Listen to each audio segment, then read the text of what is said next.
তোর সবজি বাগান পেলাম। হচ্ছে সিম গাছ, এটা তুফাইলের সিম গাছ। সবজি বাগান, সিম গাছে ফুল ফুটেছে, ফলও আসছে, যে সিমও ধরেছে। অনেক অনেক সিম গাছ, সিম এসছে, ডগায় ডগায় ফুল, ডগায় ডগায় ফল।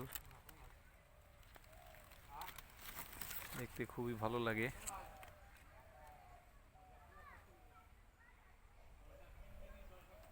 দেখেন, আর হচ্ছে বেগুন গাছ আছে, টমেটো গাছ আছে। আপনাদেরকে দেখাবো যে আসলে টমেটো গাছ রুয়ে মাটিতে নুয়ে না দিয়ে এভাবেই যদি বেঁধে দেওয়া হয় তাহলে ফলগুলো ভালো হয়, টমেটো নষ্ট হয় না এবং ফলনও ভালো হয়। দেখেন কত সুন্দর, কত সুন্দর।